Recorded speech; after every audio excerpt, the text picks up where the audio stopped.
Huwag konsintihin ang mga lumalabag sa batas. Ito ang pahayag ni Senator Kiko Pangilinan sa gitna pa rin ng kagustuhan ng mayorya na amyendahan ang Senate rules upang payagang makaboto online ang mga wala sa sesyon. Anya iba raw ang kanilang hiling sa nangyari noon kay dating Senator Leila de Lima na nasa panahon ng pandemya. Magbabalita si Raymond Dadpaas.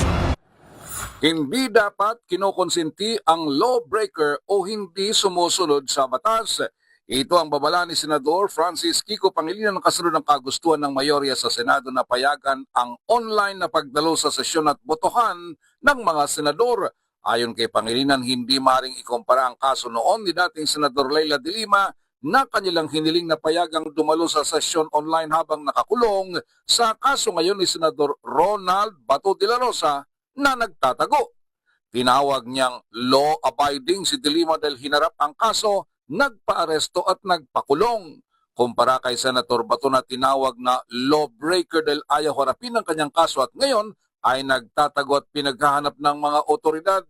Maliban pa na sa panahon ni de Lima ay umiiral ang COVID-19 pandemic kumpara na wala namang pandemya sa ngayon. 2021 nang nagkain sila ng isang resolution sa Senado ni na dating Senador Franklin Drilon, Ralph Recto at Senador Risa Ontiveros upang payagan si de Lima na makadalo sa sesyon online ngunit hindi pinayagan noon na ang Senate President ay si Senador Tito Soto III. Diin ni Pangilinan huwag magpaloko sa mga nagkukumparas ng langkas sa durian.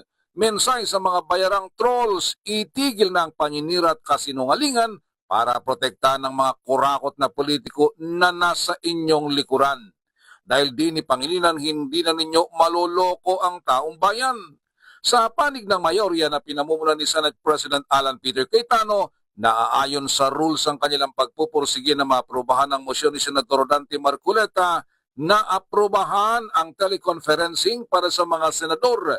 Pinaniniwalaan naman ng minorya na ito ay para ma-accommodate ang nagtatagong si Senator Bato at ang balitang may mga senador nakakasuhan kaugnay ng flood control scam at posibleng makulong. Para sa MBC TV Network News, ito si Raymond Dadpaas ng DZRH, una sa Pilipinas, una sa Pilipino.